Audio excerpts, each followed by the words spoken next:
Hello lovelies. Apologies for the dodgy light. As you can see, I'm in the car. It's Lesley. Not quite enough energy, time, enthusiasm, the usual. Hope everyone's well. Thank you for your comments and thoughts and your observations. Talking of the car, I had a bit of a moment on Sunday. I'd dropped himself at the station. I'd nipped around to the supermarket, general sort of running errands, you know. Came home, I was doing some pottering indoors, and an alarm went off, and I thought, oh no, is that the car alarm? And I looked out the window and it was, but then it stopped. Now, to explain why that causes me a lot of... A few years ago, about 20 years ago, I had a car and the alarm kept going off. And the house we were living in at that point was a terrace, so we were all just parked outside. So the houses were very close to the cars, and we were all close to our neighbours. So I was supremely conscious of how much I was disturbing other people with my car alarm going off. The other thing was the sound of the car horn repeatedly. Some have a high-pitched noise. This was the car horn repeatedly. And it just kept doing this, and it turned out there was some kind of fault. But this went on for a few days, and I was getting very agitated because I just felt it was a complete pain in the neck with the neighbours, and because it was parked on the road, I had to leave it locked, but then the alarm was, so it was not a happy time. So to then have the car alarm going off on Sunday, I thought, oh no. But then it stopped. So I thought, okay, maybe it was just a bit of weirdness. Don't know. Then it did it again. Okay, I better go and have a look. So I went out to the drive and realised I'd left the back windows open.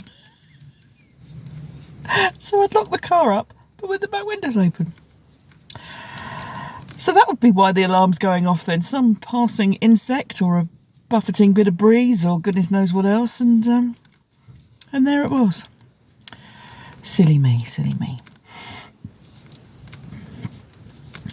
So I am knitting my hand-spun mitts, carrying on with those. You saw the finished first mitt last week.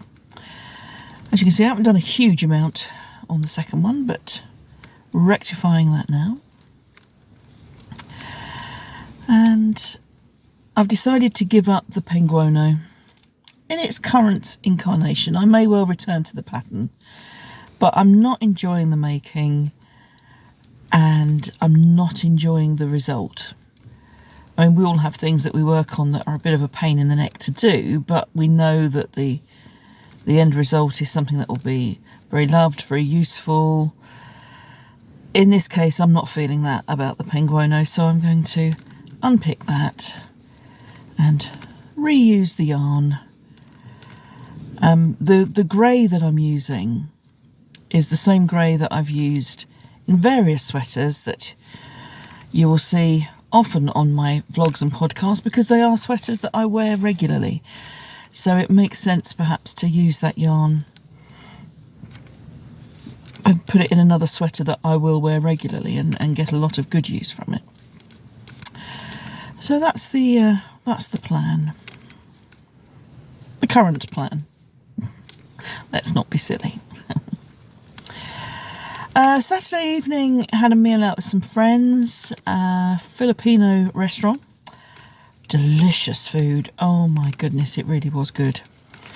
Very, very nice. So that was good fun. And they are fellow funeral people. There's a funeral director and two other celebrants. Well, one's a former religious minister.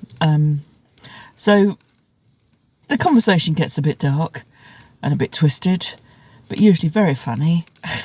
and yes, good fun there. So that was really good. And then Sunday himself went away. He's away all week. And as I say, apart from the car incident, I was sort of pottering at home. I had a bit of a tidy up of my office / craft room, partly because it was an absolute mess, partly because we're going to have a guest staying in there this weekend and we need room to pull the futon out and make a bed of it, and partly because I was searching for some yarn for a sweater project. As I'm giving up the pink wono, I'm going to start something else. So I was looking for some specific yarn for that. I found most of what I'm looking for. Can't always see the wood for the trees in my office, can we? So yes, that felt worthwhile. And there were a couple of items, just general house items. I don't know if you've come across the concept of the silent to-do list, which is from a book called Beyond Things, and I will try and find the author's name and put it in here. It's a book I've partially read. I haven't read all of it yet. Hello, lovelies. Hope everyone's okay. There's something I've been meaning to say for a while, and apologies, Carla, that I haven't done it before now. The lovely Carla, who is in Alberta, a little while ago sent me a lovely stitch marker and some sweets and some drinks and stuff. So thank you. I did thank her at the time, obviously. I'm not just, waiting till now to say, oh yeah, thanks, by the way. I did contact her at the time to say thank you. But what I've realised from her Instagram account is that Carla is setting up a business of the stitch markers. And it's called A Lovely Thing.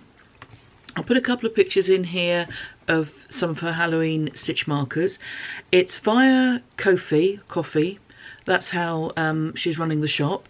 And I'll put the link in below. So we're getting towards gift giving season. So if you've got someone you want to buy stitch markers for, have a look at Carla's work, because there are some pretty things there. So thank you again, Carla, and good luck with the business. So, marvellous. Where else are we? Well, in the UK, October is Black British History Month. I know that it's a different month in other parts of the world, but here it's October. And I wanted to kind of mark that, but the last thing you need is another white person telling you about Black British history. So what I thought I'd do is just direct you towards a couple of things. So we're going to have a giveaway, small one, and a book suggestion. So there'll be one each week throughout October, and the first one I'm going for is Black and British by David Olusoga, and I'll put the link below. I read this last year, I think, and judging by some of the prizes it's won, I think it was initially aimed towards young teens, children, school-age pupils. I don't have a problem with reading children's books. I know some people get sniffy about it. I am not one of them.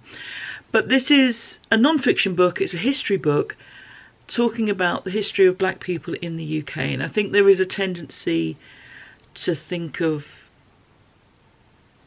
diversity as a recent phenomenon. And what this book demonstrates is that it's really not, and that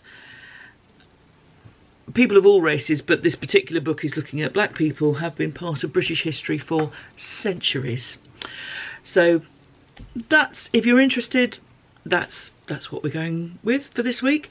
Because it's all of the books I recommend and the designers that I'm going to talk about in a sec, they are British black designers, because it's British Black History Month, or it's Black History Month in Britain. It's not about British black history, it's about commemorating black history within the UK. That was almost a sentence, wasn't it? Now you know another good reason why it's not for me to talk about these things.